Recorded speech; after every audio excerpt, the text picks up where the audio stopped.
audience will go. Mr. Thompson will acknowledge you. You will then acknowledge Mr. Thompson. You will then stand up. Angel will have the microphone come to you, and you'll ask your question. So, without further ado, Mr. Thompson. You want to have the house lights?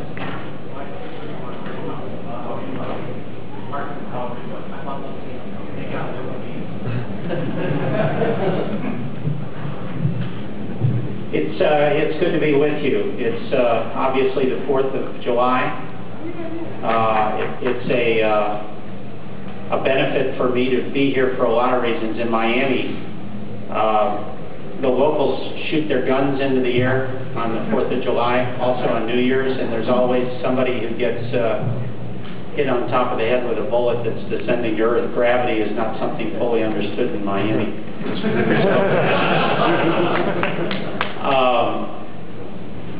So I'm going to probably get more rest on this trip because of the gunfire that you can hear really any night in Miami.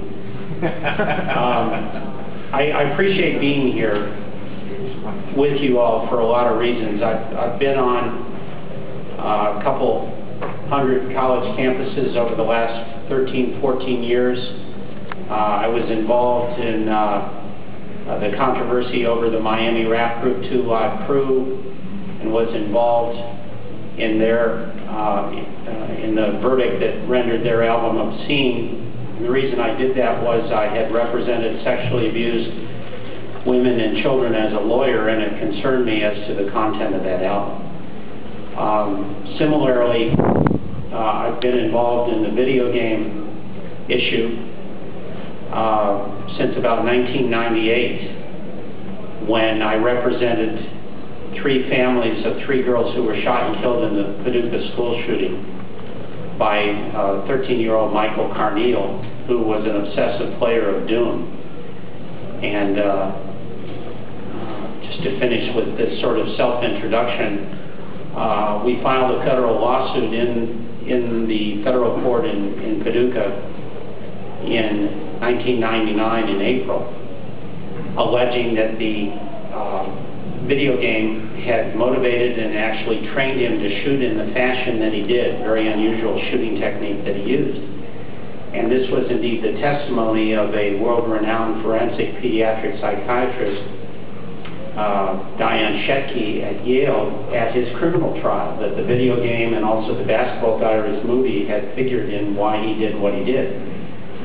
So the day after we filed that federal lawsuit, I was on the Today Show with 3 of these parents, and Matt Lauer asked me, Mr. Thompson, based upon what you learned about the Paducah school shooting, what do you fear? And I said, well, what we fear is that some other teenage boys here in America will see the same movie and play the same game and do something similar or worse. 1 week later, in April, Columbine happened, and we knew within about 72 hours that Klebold and Harris had played obsessively the game Doom, said in their videotaped suicide note that they wanted to replicate the game Doom in the hallways of Columbine.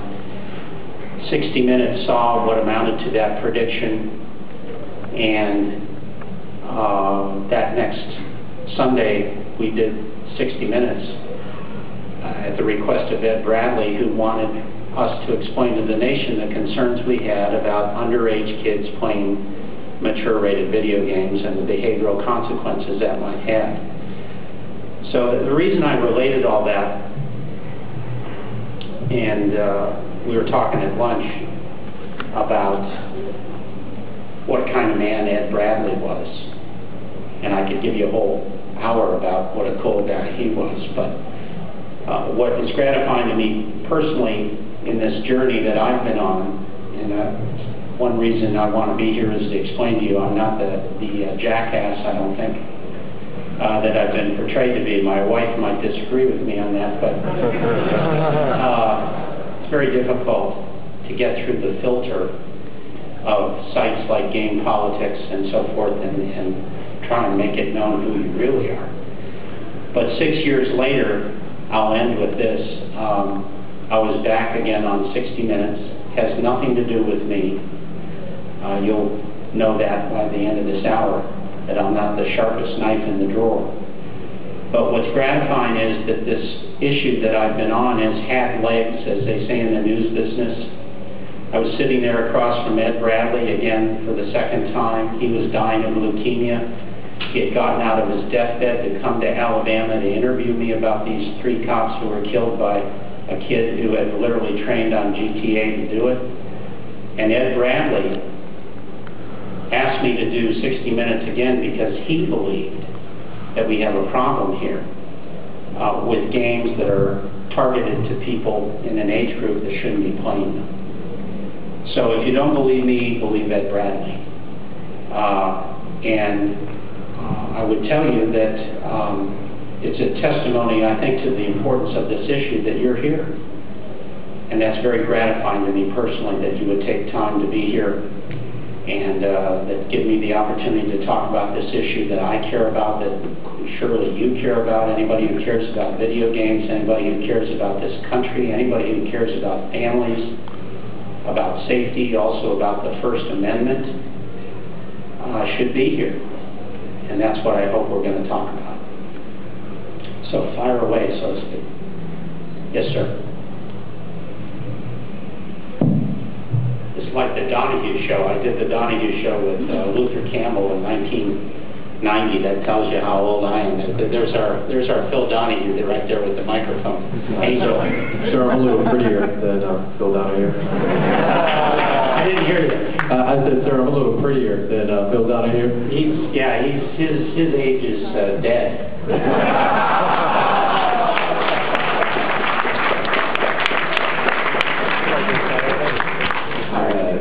My name's Jack Thompson. I'm from Houston. First, thanks for coming out and being with us. I know it's kind of intimidating to be surrounded by a group of people which must look like, sort of the people who've been targeting you. You look like Americans to me. Well, thanks.